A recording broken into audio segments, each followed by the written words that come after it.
Hello, আসসালামু আলাইকুম guys. আমার 100 ডেজ ব্লগ চ্যালেঞ্জে আজকে দ্বিতীয় দিন আপনাদের সবাইকে স্বাগতম। আজকে একটি রিয়েল ক্লিনিক্যাল কেস পড়ি। সেটা হচ্ছে ৭৬ বছর বয়সী একজন পুরুষ।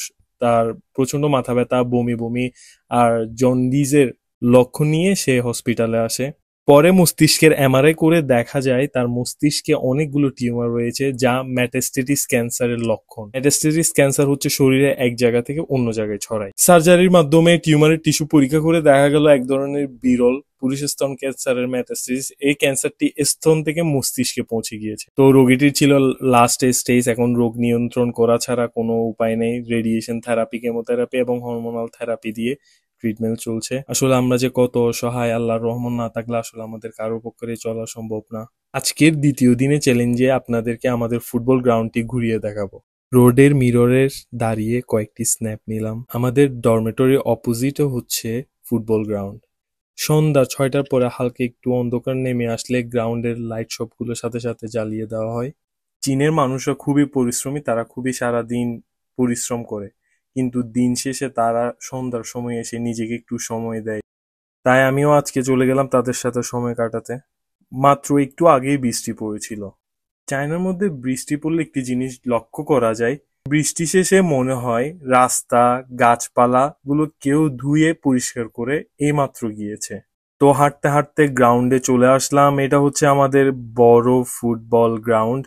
সন্ধ্যার সময় এখানে চাইনিজরা এসে তারা তাদের মতো কেউ জগিং করে, কেউ ফুটবল খেলে। তো আমিও চলে আসলাম একটু হাঁটাহাঁটি করে নিব। গ্রাউন্ডে হাঁটার মজাই আলাদা। এত বড় গ্রাউন্ডে দুইটা টিম মিলে ফুটবল খেলা কখনো সম্ভব না। তাই চাইনিজরা বিভিন্ন টিম আসে, বিভিন্ন গ্রুপে গ্রুপে এসে তারা ফুটবল খেলে। এক সাইডে অনেকে ফুটবল খেলছে, আর এক সাইডে বাচ্চাটি দেখুন কিভাবে দৌড়াচ্ছে। এখানে বাচ্চা, বাবা, মা, পরিবারের সবাই এসে খুবই এনজয় করে টাইমটা সন্ধ্যার সময়।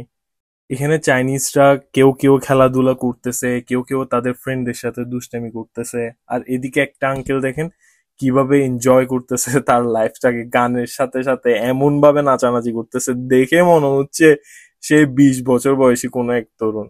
আর এখানে বাচ্চাগুলো তারাও তাদের মতো করে খেলতেছে, এনজয় করতেছে। আসলে এগুলো দেখেই মনটা ভালো হয়ে যায়। চাইনিজরা মনে করে মাঠ হলো তাদের সামাজিকতার কেন্দ্র।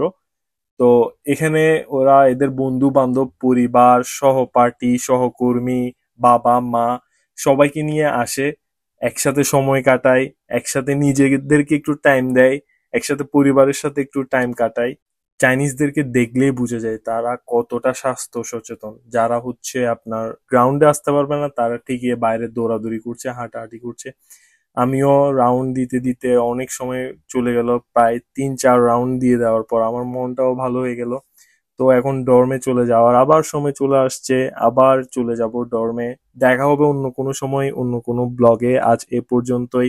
বাই বাই, জয় জিয়েন।